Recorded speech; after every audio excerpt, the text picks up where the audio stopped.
Constitutional Court appeal.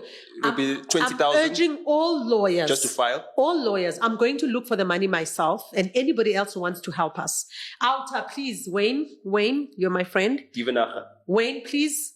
AfriForum, please. I'm pleading. I'm begging. Anyone else, whether you're a private company or an NGO, doesn't matter who you are. Anybody, even Trump and Elon Musk, help us, please. I need to go to the Constitutional Court to stop this 5% VAT increase. Our country has gone down the drain. We don't have money. We don't have jobs. Even chartered accountants are struggling in South Africa now financially. Our houses are being taken by the banks right now as I speak because we can't afford even our mortgages. We can no longer afford to feed, I don't want to call them ugly names, but they deserve those ugly names. We can't afford to feed a bloated government civil servants of 1.3 million workers who, majority of them, are stealing our money along with the politicians. We have no guardrails. The Constitutional Court is our last resort. We need to stop the Minister of Finance. We need to stop the President. We need to stop Cabinet. We need to stop the National Assembly. We need to stop all members of Parliament who are colluding against the people of this country. We cannot be run by an oligarchy that takes decisions unilaterally without consulting us, the citizens. We were never consulted, especially on a critical issue such as that. Already, the small number of taxpayers in this country are suffering to ensure that there's social relief grants. It's not our problem that Trump has removed US aid. In fact, I support Trump to remove US aid because PEPFAR is part of under USAID. USAID has got various programs that it funds.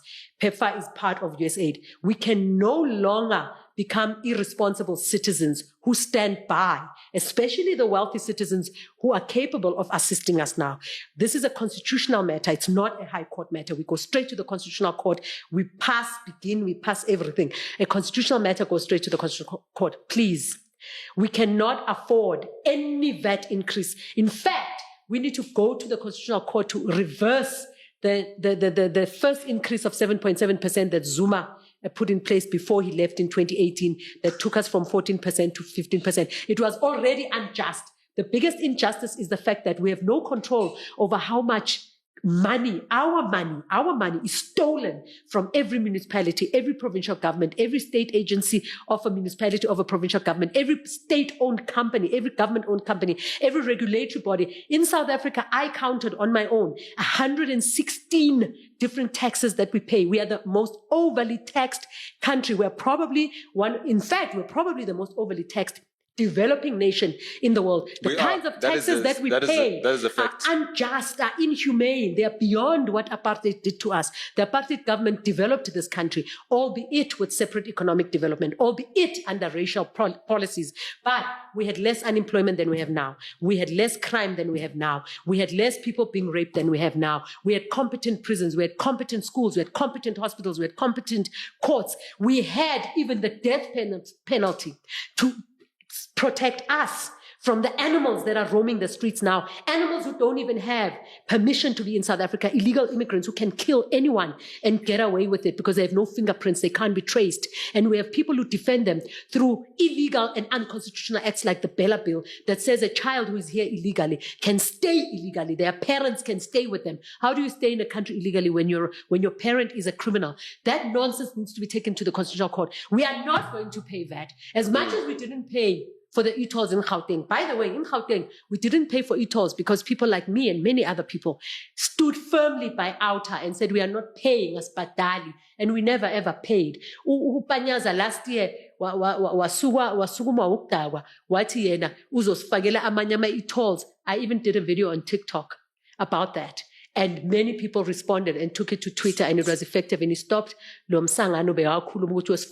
e-tolls to charge us for the 6 billion rand that they illegally, unconstitutionally stole from motorists to charge them the e-toll fee after the Constitutional Court, after they violated a Constitutional Court judgment saying they must not bill us. We are not paying even 0.0000001% increase.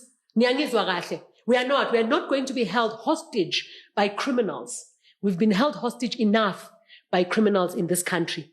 We've been held hostage enough by incompetent thugs who are masquerading as government ministers as members of parliament, as MECs, as MMCs, as public representatives who are actually putting themselves on lists without even checking whether they are qualified to be on those lists. There are people in parliament who can read a balance sheet, who can read a management account statement from a government department, who don't know what a debit and a credit is, but they are MPs. We can't have that nonsense. We cannot be held hostage by an unaccountable government. This government is unaccountable. In fact, it's a mafia government. They can't go to a cabinet meeting and unilaterally decide to make us pay for things that we cannot afford. They must go and check the price of eggs and bread today and tell me who can afford those prices. Anyone You guys buy